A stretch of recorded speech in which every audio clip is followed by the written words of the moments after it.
Spirituality, Brooke again. And today I want to talk about women friendships and why they're so difficult. And I can't say that I have all the answers because I haven't managed to really maintain a lot of really good friendships myself.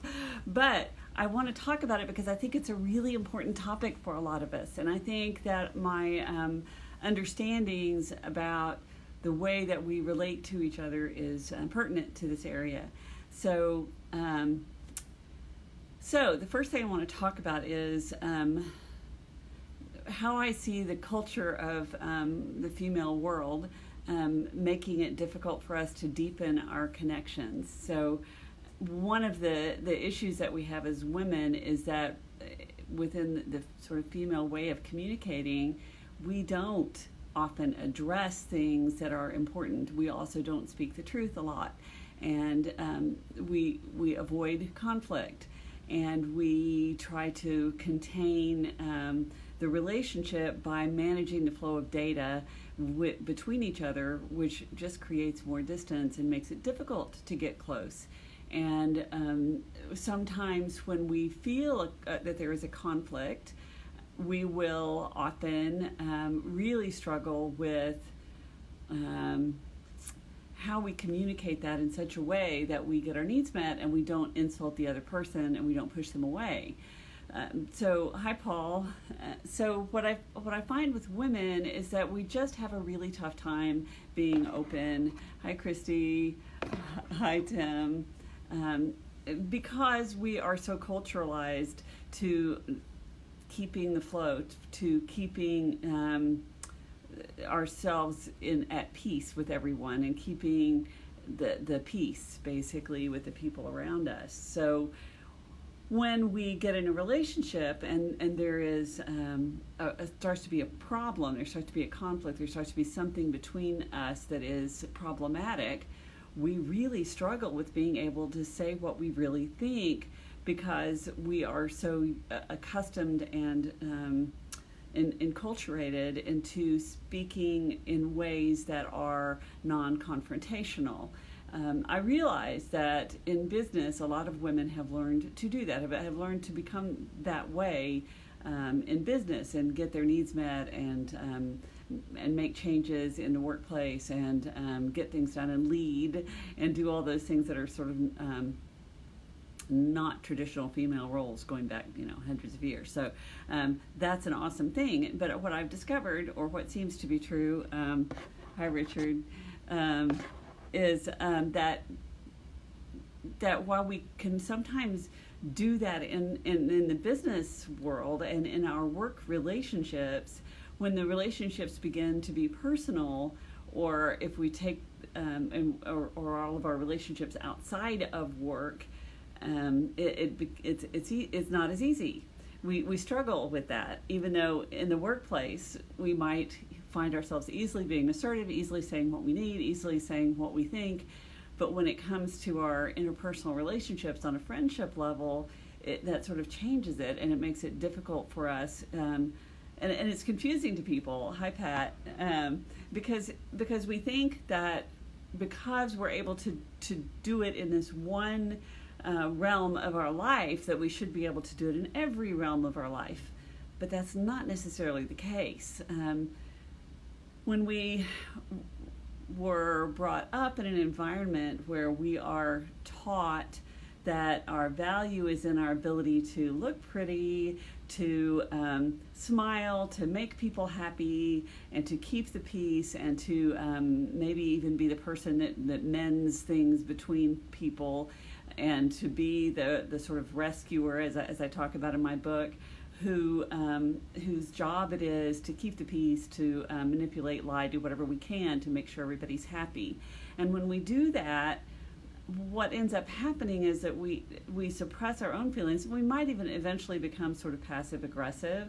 What does it say? I gotta have my glasses to read what you said, Pat. Hang on. Thanks, Pat.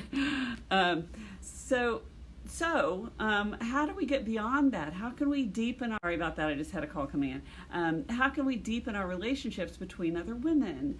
And it's just so difficult, I find, because what we tend to do is avoid any conflictual relationship, which means that if there is something that comes up between us and another woman, we are more likely to break off that relationship than to pursue working that through. Whereas maybe with our partner or with our children or with our family members, we might hang in there and try to work it through. But it's like we are just really averse to really getting in there and digging through and doing the hard work that it takes to stay connected in a female to female relationship as friends. I'm not talking about romantic relationships. But when we're in a friendship relationship, it can become very difficult for us to break the social norms enough to speak our truths. And part of that is because of how we're socialized, and how we're socialized is often to be, like I said, the peacemaker, the rescuer, the one who manages to keep the peace for everyone. But when we do that over time, if we're in a relationship with somebody, perhaps where we're not getting our needs met, or we're feeling wounded by something that one of our girlfriends did or said, or we heard was said, or somehow we misinterpreted or interpreted something that someone said in a hurtful way, we don't address that directly. We have this sort of, maybe this is just a Southern issue. I don't know. I'd be interested to hear that from people who live someplace besides the South. I don't know if this is just a Southern issue or if this is an issue that actually transcends northern-southern boundary. So if you are from the North, please, in the Northeast particularly, if you could just give me some idea if this seems to fit there too. But I do know in the South that we have this cultural thing about not creating conflict, and when we do that, we end up feeling disconnected from the people that we love and are closest to, especially in our friendships. And one of the difficulties is we are, we don't like that feeling of insecurity. None of us do. We don't like that feeling of that we have resentment or distrust or a sense of being let down by someone. So rather than deal with the reality of how we're feeling, we just back out of the relationship altogether. At least that's what I have seen in the course of my relationships with women, is that largely they don't come to me and tell me when I have done something to hurt their feelings, or when I've done something that was thoughtless. And I can be thoughtless, and I can do and say things like any other person can that may not come off the way I intend them to. And when that happens, women have a tendency just to avoid the issue altogether rather than confront it, because they're so afraid of creating a bad scene or making things worse, or they would just rather not deal with the discomfort of that conflict, and so they just abandon the relationship.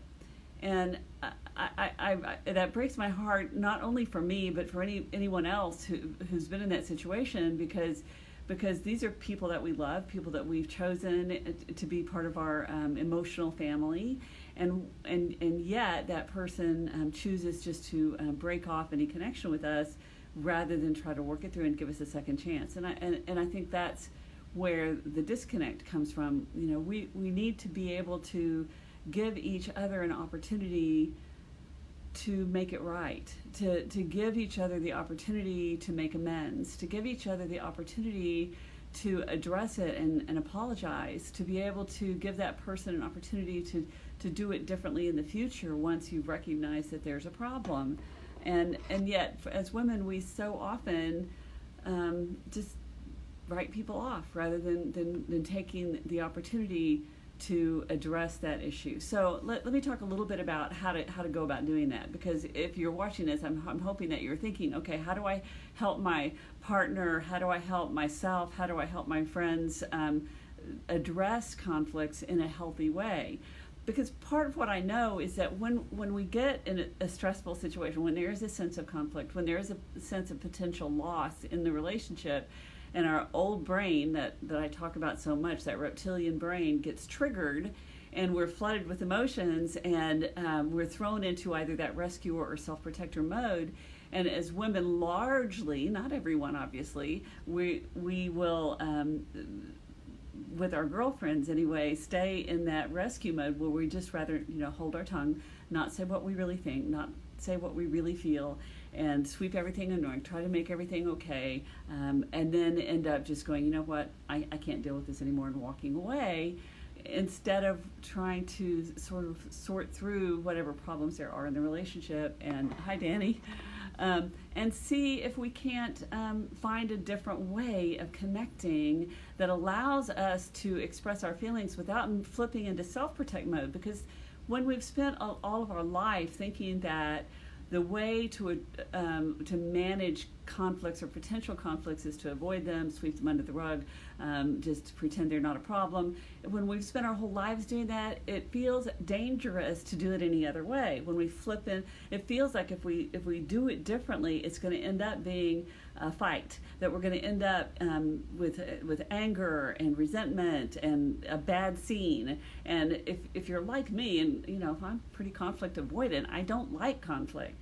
It's difficult to know that there's an alternative to either rescuing or self-protecting, and that there is an actual way that you can learn to be able to communicate how you actually feel without it getting into being a terrible fight, where you can actually allow yourself to get closer to the people that you care about by communicating in a way that does not require a fight, but can still provide you the opportunity to share your feelings. And it doesn't have to be tense. It doesn't have to be this overwhelming, painful thing, which is what we think it has to be in order to resolve it. Now, that doesn't mean it isn't somewhat uncomfortable and a little bit scary to do it, because our old brain is pretty convinced that if we don't either rescue, placate, manipulate, keep everything swept under the rug, or fight, that it's not going to be safe, because as I've talked about many times, that's what the old brain will tell us, even though it's not logical or rational. So obviously the trick is to be able to learn to calm yourself down, to settle yourself a little bit before you do address the issue. But it's okay in the moment when you notice yourself feeling flooded, if you notice that you're having some feelings, to be able to say, hey, okay, I'm having some feelings about this, and I really want to process this with you, but I want to do it when I'm calm, so that I can make more sense out of what I'm feeling. And you say that in such a way that when you're saying that in your own words, what you're saying is, I'm having some feelings, but I also recognize that my old brain's in charge right now. I may not be seeing everything clearly. So that once I'm calm, I'll be able to sort of get a better sense of what was really going on, and be able to communicate it in such a way that I'm not blaming you for my feelings, which is what we end up doing when we're in that old brain reactive stuff. We're blaming the other person for all the bad feelings that we're having. And the truth is, our feelings are ours. The other person doesn't have any responsibility for how we feel. It doesn't mean they don't have a desire to take ownership of what that impact was, but they're not responsible for it. So what I mean by that is to understand that, and I used this example the other day in therapy, and it was great. If I leave a shoe in the floor and you trip over it, well, now it's not my fault that you've tripped over that shoe. But I can take ownership of the fact that I did leave an obstacle in the floor which made it possible for that to happen. So I can own that was maybe not the best thing to do, without having to take the blame for what happened. Now, if you're the person who tripped over the shoe, it'd be real easy to blame me for leaving the shoe, but in fact, you could have noticed that the shoe was in the floor and walked around it instead of tripping over it. So we each own our piece of it without having to blame anyone. That's how you work through differences. So in order to do that, okay, let me see how much time I have. Oh, plenty of time left. Okay, great. So in order to do that, in order to work those differences through, women have to really manage their anxiety that we have about conflict. And I had a client who was talking this week about thinking that it was just issues that she had with her mom that made it so difficult for her to communicate with women. And I'm like, the truth is, I think that's all of us, or the majority of us, struggle with that because as women, we are so culturalized to praising each other and saying the positive and making each other feel good, and we just sort of skim by those feelings that don't maybe feel so good when there's a miscommunication or something, a hurt feeling that we would just rather sweep under the rug, pretend isn't there. But we do that, and we do exactly the same thing as we do in our marital or couple relationships, where we actually create distance because we're not willing to address what's really happening between us. And when we don't address what's really happening between us, eventually you grow apart, and you start having conversations that are just surface and not really connected, and you don't feel valued, and you don't feel you're unable to get the kind of support, and you're unable to give the kind of support that really it takes to maintain a relationship. So when something happens that you start to feel that feeling in your gut that you feel hurt, you feel misunderstood, you feel insulted, maybe you feel slighted in some way, or you don't understand, you feel confused, you just got that rush of feelings, own it in the moment and just say, wow, I want to talk to you about that, but I just noticed I'm having some feelings. I'm going to need to settle myself a little bit, but I really want to talk about this with you. And then schedule a time when you can come back to it, hopefully within 24 hours. I know that with our modern life, sometimes that can be really difficult. And never do this over text, by the way, or email, because 90% of our communication is in how we communicate with tone and expression and posture and gestures. So when we're communicating only via text, it really sets us up for more and more difficulties in communicating, because we misinterpret each other so much more easily when it's in text rather than one-on-one. It can be video, it can be phone is better than text, in person is the best, but if you can't do it in person, you can't do it, you've got to try to find a way to do it over the phone, or maybe video chat, so that you can get the benefit of as much of the communication spectrum as is possible. So find a time when you're calm, then to come back to the issue. And then, and these are the magic words that I give people every day in therapy, and you're not having to pay anything to get it, which is when you, I feel, because. Without blame, without any insinuation or tone, just, wow, I noticed when this happened, or when you did that, or when you said this particular thing, this was how I felt. And you say a little something about how you felt, and then say because, and say what it was you were thinking as a result of how you felt, or what it was that triggered those feelings for you. So when you can do that, when you can use that when you, I feel, because statement, you're just owning your own truth. You're flipping yourself right out of that victim place and able to, hi Hildy, and at that point, you're really able just to speak the truth from your heart about what your reality is. And the cool thing about this, and I've seen it repeatedly in my practice, is that the other person usually did not intend what you heard. They didn't understand that they had that impact. They meant something entirely different. It was not personal, and you thought it was. They were not aware that they had done something at all that was that had that impact.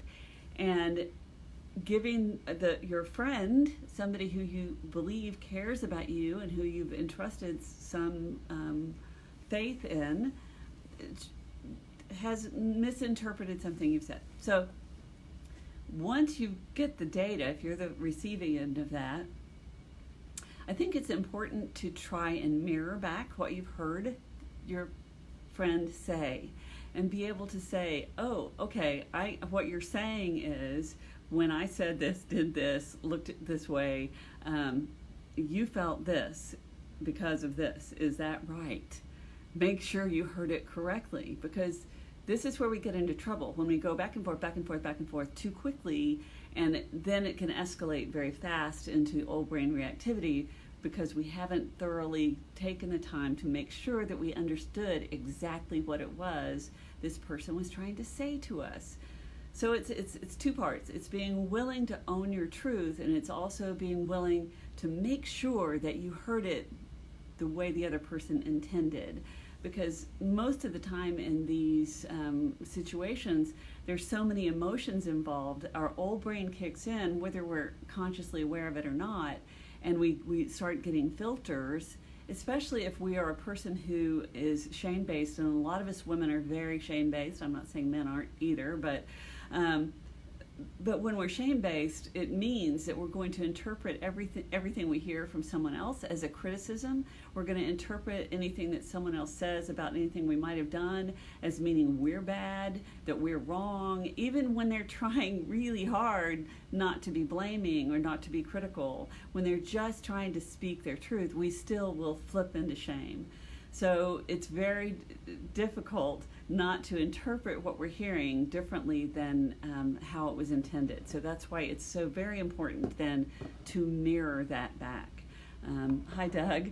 So obviously these are tools that you can use in any relationship, but I want to bring it up particularly in our female friendships, because I would like to ask questions. Any women that are watching or will be watching this in the future, I please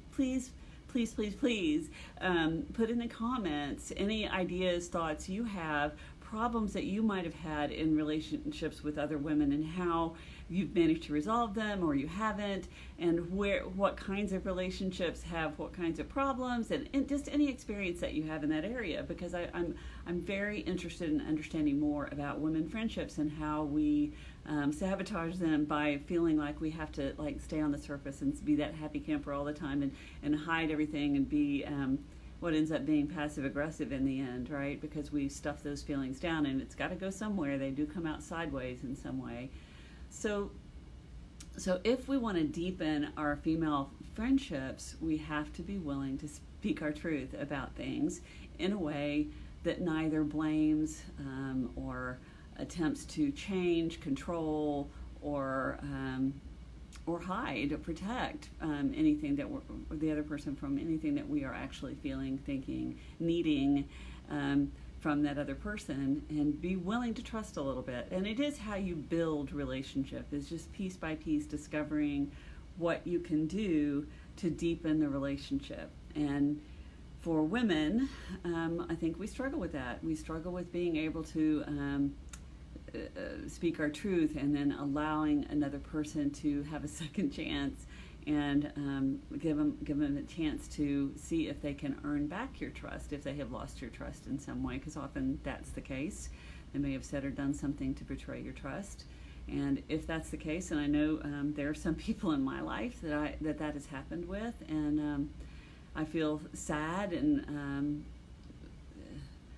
despairing in some ways, because women will just completely shut each other out. And that also has happened with my brother too, at one point, where he got unhappy with me. So it's not just women, but I think we have to give each other the opportunity to make it right. And that's going to mean being willing to deal with the anxiety of being open about what we really think and how we really feel, to deepen the relationship and give us an opportunity to have those deeper, more connected relationships with the people in our lives. And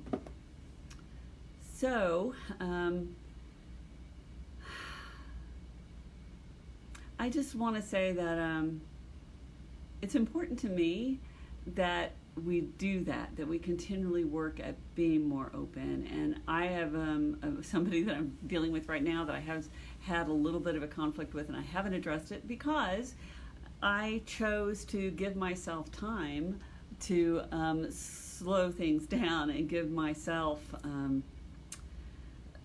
because I've had so much going on in my life recently. I just sold my house and just had to move out and all that stuff. So it ended up with happening right in the middle of all that. And I knew that I was emotionally too stressed to be able to deal with that relationship in a healthy way. So I I just said, look, I can't address this right now, but I will get back to it because that relationship is important to me. Sorry about that. Another call coming in. So what I will choose to do is find a time when I'm calm and get myself in a mindful place and see if I can open up that communication in such a way that I speak my truth without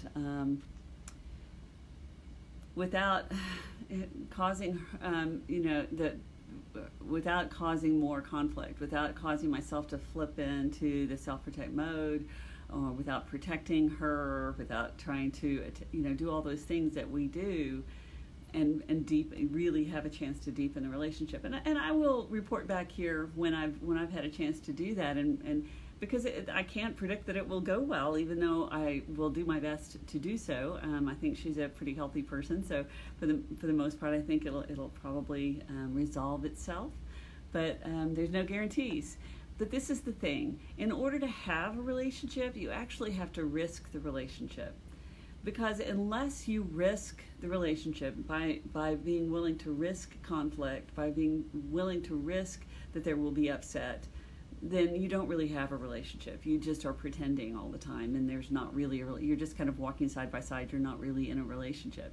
And this is the thing that not only girlfriends have to deal with, but anybody in a romantic relationship has to deal with. Because relationships require your ability to own your truth in a respectful and empathetic way. And so if you want to learn more about me, you can actually follow me on my patreon.com. I'm starting to build subscriptions up where you can get more interactions with me, questions answered, personalized videos, and even one-on-one sessions with me, all available through the patreon.com website. And I put the link at the top of this video. So we'd love to have you follow me there and get more interactions there. Also, you can learn more about me at melodybrooke.com, and my book is on Amazon, on Kindle, and Audible as well. So thanks for watching. Hope this was helpful. Please give some comments below, and if you've got some experience with these female-to-female relationships that are similar to what I'm talking about, please share your experience here. I don't want to feel completely alone in that. So, hi, Carrie. Anyway, signing off for now. I will see you guys on Thursday with the 4 at 4, and next Monday at 4 p.m. See you then. Bye.